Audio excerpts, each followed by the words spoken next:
नमो पंकजनाभाय नमो पंकजमालिने नमो पंकजनेत्राय नमस्ते पंकजंघ्रे।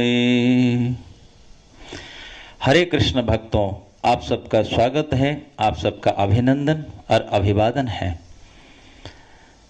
पूर्ववर्ती चर्चा में आपने सुना था भगवान नारद जी का आगमन होता है सरस्वती नदी के तट पर।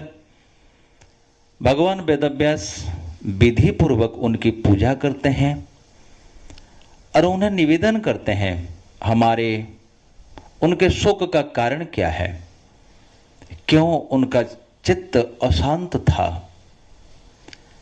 वेदव्यास भगवान कहते हैं, हे नारद, आप देवर्षि हैं, आप ब्रह्मा के पुत्र हैं, आप जान सकते हैं कि मेरे हृदय में, मेरे मन में क्या बीत रहे हैं, इसका कारण क्या है, आप ही निर्णय दीजिए।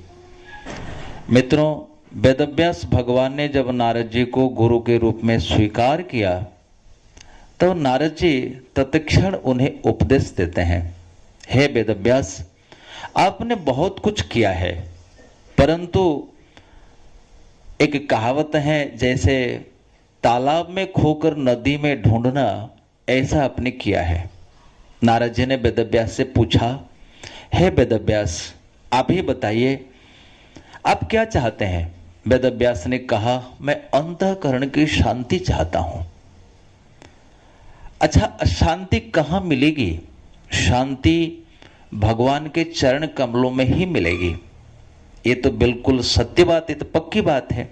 परंतु आपने क्या किया है? आपने वही कर्म किया है जो कर्म हमको भगवान से दूर ले जाते हैं। उन्हीं साहित्यों को अपने रचना की है जो साहित्य हमें कर्म कांड में देह दैहिक मन मानसिक क्रियाओं में अतिशय मग्न करा देते हैं। रचना वही है जो भक्तों को आनंद देती है।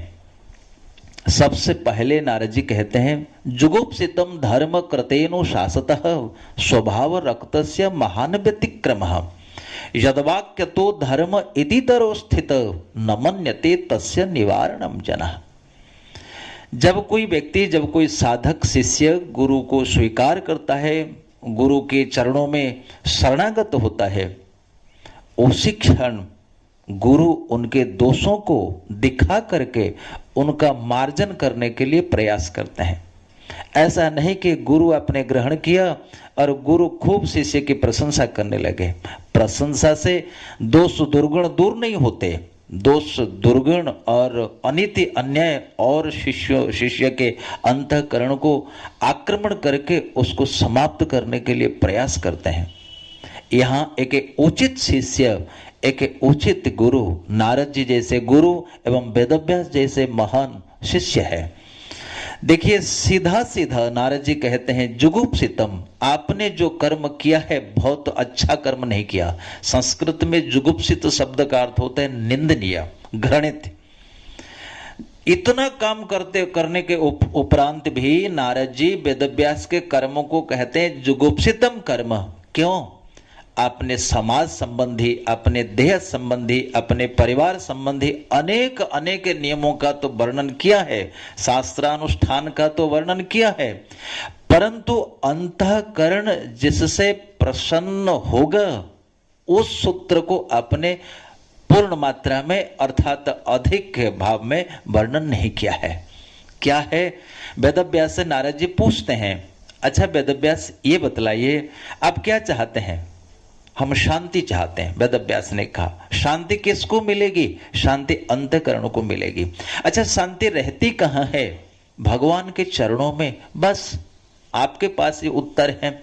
आपने जब भगवान की कीर्ति, भगवान के यश, उनके नाम रूप लीलाओं का विशेष रूप से वर्णन नहीं किया है, फिर आप कैसे आशा करते हैं कि आपका मन प्रसन्न हो जाए, आपका तन प्रसन्न हो जाए? कदापि नहीं होगा। अतः नारद जी पहली मुलाकात में वेदव्यास को डांटते हैं, जुगुप्सितम धर्म। शिष्य ये आशा करके ना जाए कि गुरु हमारी तारीफ करे, नहीं, गुरु वही है जो शिष्य के दुर्गुणों को देख करके उसका मार्जन करे। यही तो है गुरु शिष्य का संबंध, यही तो है गुरु शिष्य का संपर्क।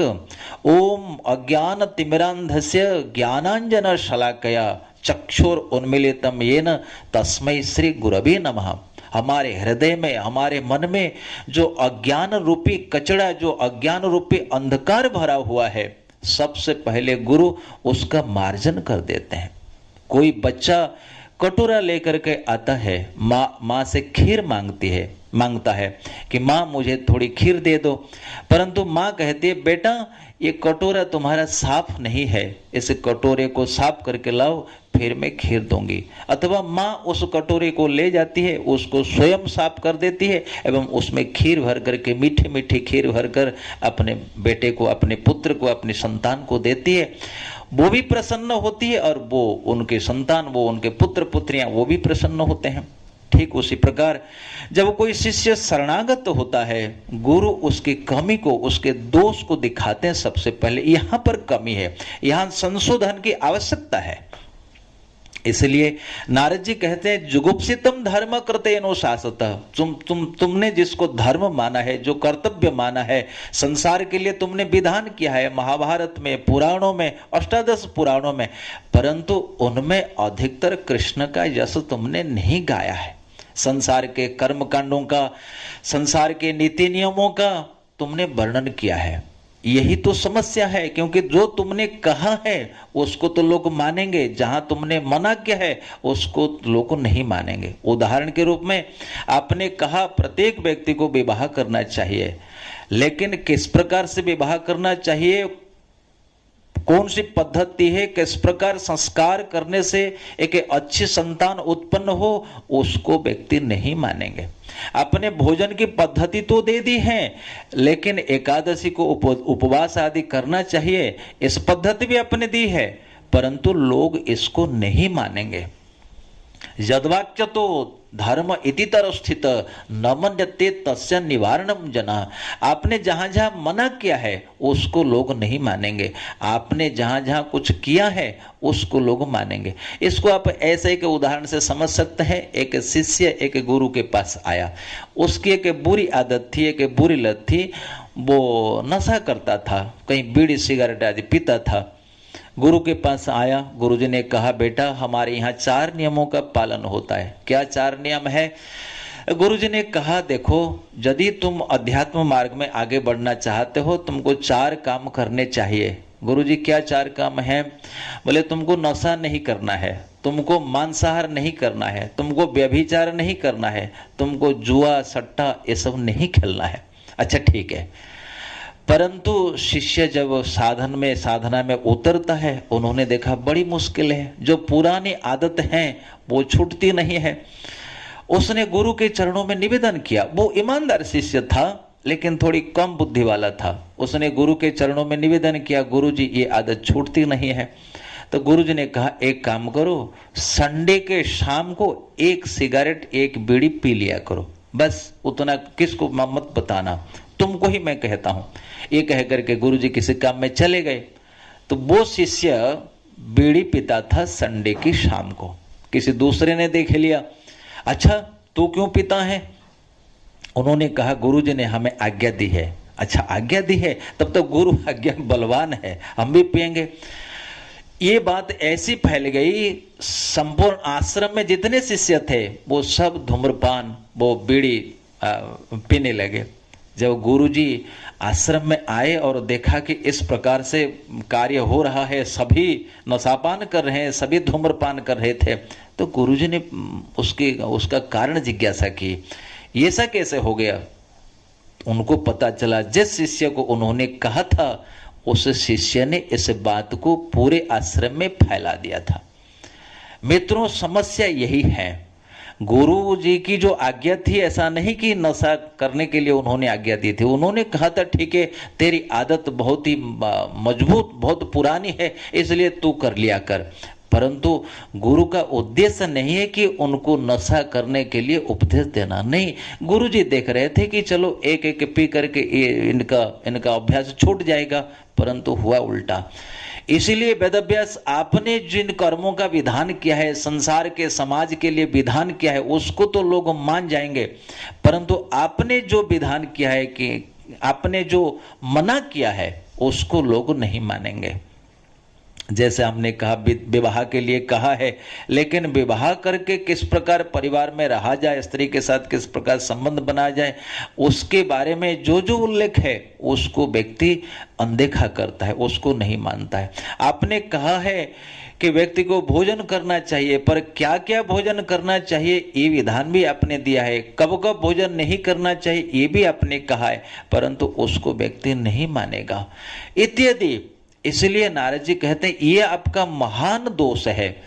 अतः आपने जो किया, आप अभी से भगवान का कीर्तन करिए, भगवान के कीर्तन संबंधी साहित्य को खूब रचना करिए, अथवा ऐसा साहित्य रचना कीजिए जिसमें भगवान का कीर्तन अधिक हो। श्रीधर स्वामी नारद व्यास के संवाद जब प्रारंभ होता है कहते हैं, नारद जी ने उपदेश किया है वेदव्यास, ज्ञान कर्म इनको पीछे छोड़ दीजिए, जिसमें कीर्तन प्रमुख हो, कीर्तन की भूरी भूरी उसमें कीर्तन ही हो, कीर्तन की रचना हो, कीर्तन उसमें सम्मिलित हो। बस ऐसे ग्रंथ की आप रचना करो जिससे प्राणी मात्र का मन, प्राणी मात्र का अंतःकरण प्रसन्न हो जाए। ये भी कि विज्ञान है। क्यों ऐसा कहा नारद जी ने?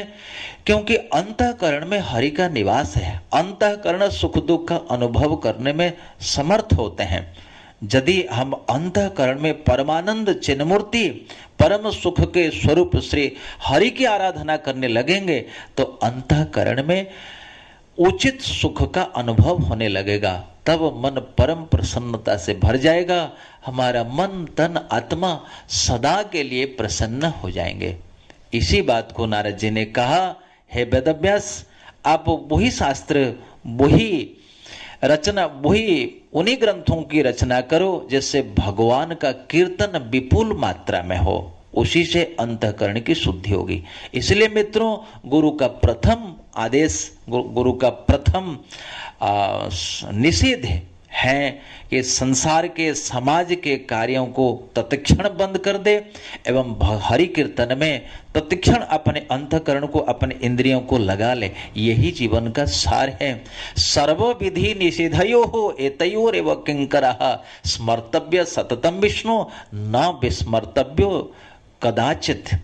विष्णु का स्मरण सदैव होना चाहिए, विष्णु का विस्मरण कदापि नहीं होना चाहिए। बस यदि कोई व्यक्ति निष्ठा के साथ सतत भगवान विष्णु का स्मरण करेगा, निश्चित रूप से उसका अंतःकरण परम प्रसन्नता से भर उठेगा एवं चिर शांति को प्राप्त कर वो भक्त कृत्य हो जाएगा। हरे कृष्णा।